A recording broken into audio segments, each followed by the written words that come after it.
విద్యార్థులకు నాణ్యమైన విద్యను అందించడమే తమ లక్ష్యమని శ్రీదత్త ఇంజనీరింగ్ విద్యాసంస్థల చైర్మన్ పాండురంగారెడ్డి పేర్కొన్నారు. కాలేజ్లో బీటెక్ మొదటి సంవత్సర విద్యార్థులు తల్లిదండ్రుల ఓరియంటేషన్ కార్యక్రమం ఘనంగా నిర్వహించారు. గత 24 ఏళ్లుగా విద్యార్థులకు నాణ్యమైన విద్యను అందిస్తున్నట్లు చైర్మన్ పాండురంగారెడ్డి తెలిపారు. విద్యార్థులకు అత్యుత్తమ అధ్యాపకులతో బోధన చేస్తున్నామన్నారు. 4 సంవత్సరాలు కష్టపడి చదివితే ప్రతి ఒక్కరూ సక్సెస్ అవుతారని ఈ కార్యక్రమానికి ముఖ్య అతిథిగా హాజరైన ఫ్లుల్లర్ టెక్నాలజీ డైరెక్టర్ భానుప్రకాష్ రెడ్డి తెలిపారు. శ్రీదత్తాలో విద్యను అభ్యసించిన విద్యార్థులు ఉన్నత శిఖరాలు అధిరోహించాలని ఆయన ఆకాంక్షించారు. ఈ కార్యక్రమంలో విద్యార్థులు, అధ్యాపకులు, విద్యార్థుల తల్లిదండ్రులు పాల్గొన్నారు.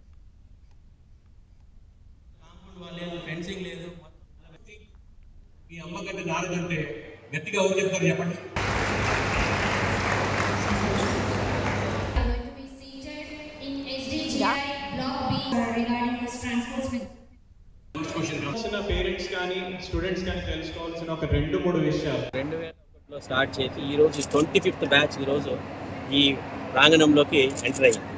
ఈ శుభ సందర్భంలో మా దగ్గర చదువుకొని వెళ్ళినటువంటి విద్యార్థులకి, వాళ్ళ తల్లిదండ్రులకి, మళ్ళీ ఇప్పుడు చేరినటువంటి విద్యార్థులకి, తల్లిదండ్రులకి నేను థ్యాంక్స్ చెప్తున్నాను.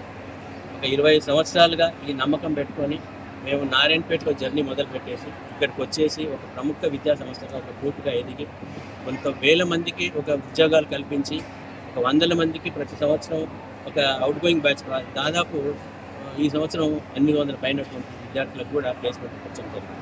కాబట్టి ఈ అవకాశాన్ని ఇంకా ముందు రాబోయే రోజుల్లో ఒక యూనివర్సిటీ స్థాపించి యూనివర్సిటీ ద్వారా ఒక నేషనల్ లెవెల్లోనే కాకుండా మన రాష్ట్రంలో, మన దేశంలోనే కాకుండా ప్రపంచ ప్రఖ్యాతిగాంచినటువంటి విద్యా సంస్థలు ఏవైతే ఉన్నాయో అమెరికాలో కానివ్వండి, కెనడా కానివ్వండి, ఈరోజు యూకేలో కానివ్వండి, ఆస్ట్రేలియాలో కానివ్వండి, లేకపోతే చైనాలో ఉన్నటువంటి ఇలాంటి విద్యా సంస్థలన్నింటిలో కూడా టైఅప్ పెట్టుకోబోతుంది రాబోయే రోజు.